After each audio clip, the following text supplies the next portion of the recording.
आज भारत संरचना जम्मू कश्मीर 2025 के अंतर्गत जिस प्रदर्शनी का आयोजन किया गया है, मोटे तौर पर वो विकसित भारत के निर्माण के संकल्प का एक प्रतीक स्वरूप है।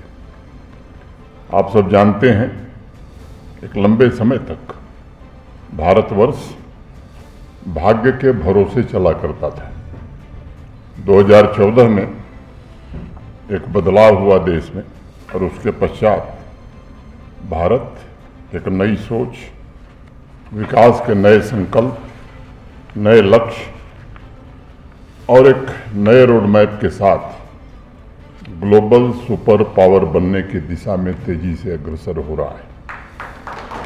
आज भारत संरचना 2025 प्रदर्शनी का जो उद्देश्य है, वो विकसित भारत के निर्माण में समर्पित की गई फ्लैगशिप स्कीम्स, देश की उपलब्धियों को, देश में लिए गए नए इनिशिएटिव्स को जम्मू कश्मीर के युवाओं, जम्मू कश्मीर के निवासियों के सामने रखना, समाज के सभी वर्ग, विशेष रूप से हमारी बहनें, किसान, युवा, एंटरप्रेन्योर्स, इनोवेटर्स से ये उम्मीद की जाती है कि वह राष्ट्र निर्माण के इस महायज्ञ में सक्रिय रूप से भागीदार बनेंगे।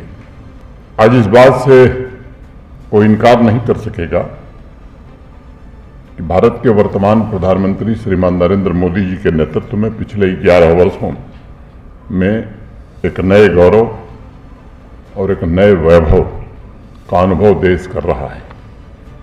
माननीय प्रधानमंत्री जी ने राजनीति की जगह राष्ट्रनीति की परंपरा की एक नई शुरुआत 2014 में की। 11 वर्ष में तमाम तरह के जो वाद थे वो समाप्त करते हुए उन्होंने विकासवाद को देश की मुख्य धारा में लाने का काम किया। जम्मू कश्मीर का उदाहरण मैं समझता हूं कि हम सबके सामने है। माननीय प्रधानमंत्री जी ने युगांतकारी परिवर्तन करके पिछले 5-6 वर्षों के भीतर जम्मू कश्मीर के अंदर जमीनी स्तर पर लोकतंत्र को मजबूत करने, चाहे वो 3 टियर पंचायती राज सिस्टम हो, सामाजिक न्याय सुनिश्चित करने के साथ साथ जम्मू कश्मीर की समृद्धि का भी इतिहास लिखा है। जब मैं बात समृद्धि की करता हूं तो आंकड़े कभी झूठ नहीं बोलते। पिछले 5-6 वर्षों में जम्मू कश्मीर की अर्थव्यवस्था का आकार, साइज डबल हो गया। 1,15,000 करोड़ से 2,45,000 करोड़ और इस साल 2,63,000 करोड़ जाएगा। अभी जून में ही आप सबने देखा कि कश्मीर से कन्याकुमारी को रेल नेटवर्क से जोड़ने का सपना भी माननीय प्रधानमंत्री जी के नेतृत्व में साकार हुआ और जम्मू कश्मीर ने एक नई गाथा लिखी है। जम्मू कश्मीर का युवा, किसान, यहाँ की महिला, सभी वर्गों के लोग विकास को जन आंदोलन बनाने में अगर कामयाब हुए तो मुझे विश्वास है कि विकसित भारत के निर्माण में जम्मू कश्मीर का योगदान देश के किसी राज्य से कम नहीं होगा। लगभग हर एक डेवलपमेंट सेक्टर में पिछले 4-5 वर्षों में जम्मू कश्मीर ने अपनी रफ्तार अच्छी बना ली है।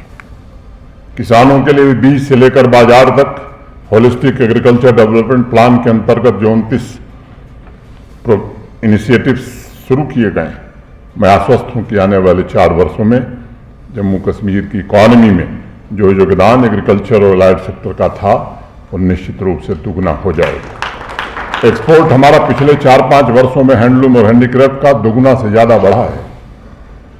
लाखों महिलाएं सेल्फ हेल्प ग्रुप तथा इंटरप्राइजेज से जुड़ करके आर्थिक रूप से स्वतंत्र, सामाजिक रूप से आत्मनिर्भर बन रही हैं। कश्मीर में एक बड़ा भारी बदलाव आया। मैं तो 5 वर्ष मेरे पूरे होंगे, लेकिन 50 वर्ष में भी ऐसा लोग बताते हैं कि ऐसा नहीं हुआ था। 22 अप्रैल को बैसन पहलगांव में जो निर्दोष नागरिकों को निशाना बनाया गया बर्बरतापूर्वक, जिस तरह से कश्मीर की आवाम इस आतंकवाद के खिलाफ और पाकिस्तान के खिलाफ खड़ी हुई, मैं समझता हूं ऐसा कभी इतिहास में हुआ नहीं। आज नए भारत और नए जम्मू कश्मीर का लक्ष्य हम सबके सामने है।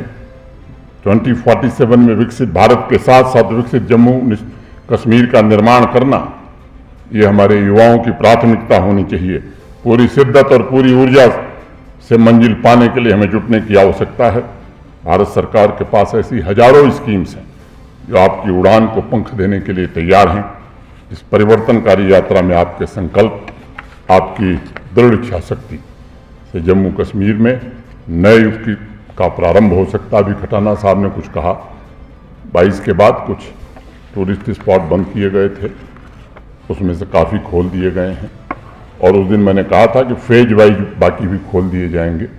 उसका रिव्यू करके तो उस काम को भी जल्द पूरा किया जाएगा। एक बार फिर से मैं आयोजकों के प्रति आभार व्यक्त करना चाहता हूं और भारत सरकार की ओर से जो लोग इस प्रदर्शनी में भाग लिए हैं उनको विशेष रूप से धन्यवाद देता हूं। और मैं ये निर्देश जरूर दूंगा कि प्रयत्नपूर्वक स्कूल और कॉलेज के बच्चे यहाँ 3 दिन लाए जाएं, बड़ी संख्या में इस प्रदर्शनी को देखें और जम्मू कश्मीर के विकास में अपना योगदान दें।